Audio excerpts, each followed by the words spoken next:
अस्सलाम वालेकुम, सितारों के सफ़र पर खुश आमदीद। आज की वीडियो में हम बात करेंगे कि 10 फरवरी से लेके 20 फरवरी तक का आपका हफ्ता कैसा रहेगा। इसमें हम बात करेंगे आपके करियर, फाइनेंस की, लव रिलेशनशिप्स की, आपकी हेल्थ और वेलबींग की, कौन से दिन आप लोगों के लिए लकी रहेंगे और किन दिनों में आप लोगों को एहतियात करनी चाहिए।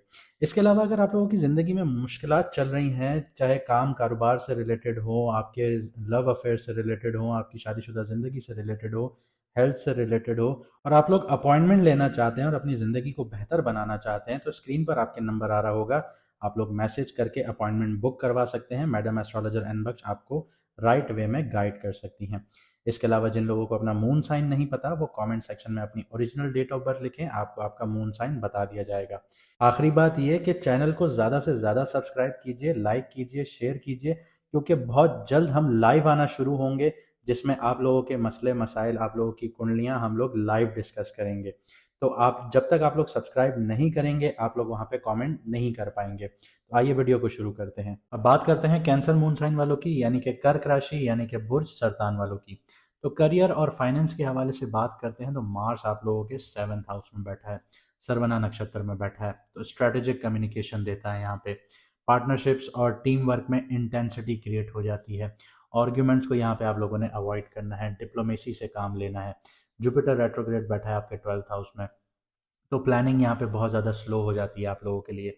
इसलिए इम्पल्सिव जो स्पेंडिंग्स हैं या रिस्की फाइनेंसेस मूव्स जो हैं, उनको अवॉइड कीजिए, वरना आप लोग लॉसेस में जा सकते हैं। क्योंकि जुपिटर ग्रोथ तो देता है, लेकिन रेट्रोग्रेड जो है वो इंटेंसिटी को बढ़ा देता है। तो यहाँ पे जो एक्सपेंडिचर्स हैं वो आपके बहुत ज़्यादा होना शुरू हो जाते हैं, और एक्सपेंडिचर जो हैं वो आप ये समझ लीजिए कि बैड एक्सपेंसेस में काउंट ज़्यादा होंगे, क्योंकि आप लोगों की रिसर्च नहीं होगी। तो रिसर्च कीजिए, वो बैड एक्सपेंसेस जो हैं गुड एक्सपेंसेस में कन्वर्ट हो जाएंगे। ट्यूसडे और वेडनेसडे वाले दिन को बिजनेस डील्स या कॉन्ट्रैक्ट जो हैं वो जल्दी में साइन मत कीजिएगा, प्रॉपर उनको गो थ्रू कीजिएगा, फिर उन पे कोई भी आप इनिशिएटिव ले सकते हैं। आगे बात करते हैं क्रिप्टो, स्टॉक और लॉटरी की। तो राहु बैठा है आपके 8th हाउस में। ये सडन अप्स एंड डाउन्स का घर है, और ये परेशानियों का घर होता है। तो राहु का यहाँ पे बैठना ये दिखाता है कि आपको मुनाफे भी हो सकते हैं और उसी तरह नुकसान भी हो सकते हैं। तो ये इक्वली चीज़ है कि sudden ups and sudden downs.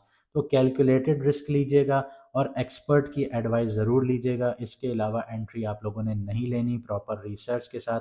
ये ना हो कि आपकी जेब में पैसा हो और आप मार्केट को देख के आप ललचा तो रहे हो कि मैंने मार्केट में इन्वेस्ट करना है, और आपको मार्केट की समझ ना हो, आप मार्केट में इन्वेस्ट कर दें तो वो आप लोगों के लिए नुकसानदायक होगा। आगे बात करते हैं लव और रिलेशनशिप्स की। तो वीक का जो स्टार्ट है वो रोमांटिक और इमोशनल है थोड़ा, लेकिन ओवर थिंकिंग और मिसअंडरस्टैंडिंग्स भी यहाँ पे आ रही हैं। 15 से 16 फेब तक मून जो है वो कैप्रिकॉन में होगा, रिलेशनशिप को मेच्योरिटी और कमिटमेंट की तरफ लेकर जाएगा। सीरियस टॉक्स यहाँ पे आ सकती हैं, फ्यूचर प्लानिंग्स आ सकती हैं।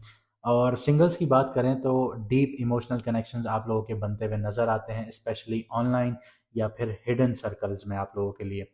जितने भी हमारे दोस्त मैरिड हैं या कमिटेड हैं, आप लोगों का रिलेशन ख़राब चल रहा है, तो आप लोगों को एक छोटी सी टिप ये दूंगा कि फ्राइडे वाले दिन कोई डिनर प्लान कीजिए, कोई लॉन्ग ड्राइव प्लान कीजिए, कॉफ़ी डेट्स प्लान कीजिए, और हार्ट फेल्ट टॉक कीजिए।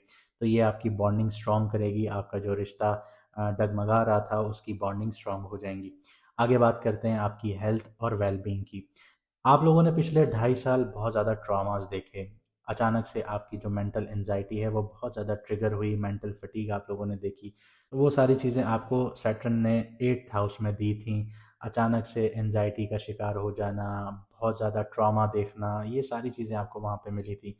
लेकिन अब जो सैटर्न आपको 9th हाउस में बैठ के दे रहा है, वो आपको मेंटल फटीग दे रहा है, इसके अलावा कॉन्स्टिपेशन से रिलेटेड इश्यूज दे रहा है।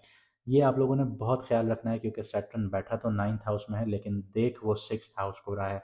तो आप लोगों को अपनी डेली लाइफ जो है उसमें बहुत ज़्यादा लेजीपन फील होगा।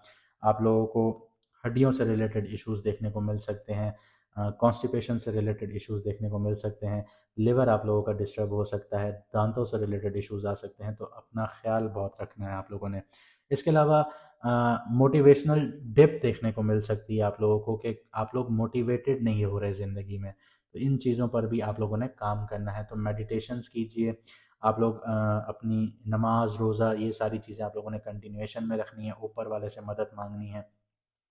इसके अलावा अपनी माइंडफुलनेस प्रैक्टिसेस आप लोगों ने करनी है, लंबी लंबी वॉक्स आप लोगों ने करनी है जो आप लोगों को हेल्पफुल रहें आप लोगों के लिए। आपको अपना माइंड डी क्लटर करना है। डाइजेशन और स्लीप पैटर्न का भी ध्यान रखना है आप लोगों ने। अब बात करते हैं कि कौन से दिन आप लोगों के लिए लकी हैं और किन दिनों में थोड़ी सी एहतियात की ज़रूरत है। तो 13th and 19th of Feb जो है वो आप लोगों के लिए लकी होगा।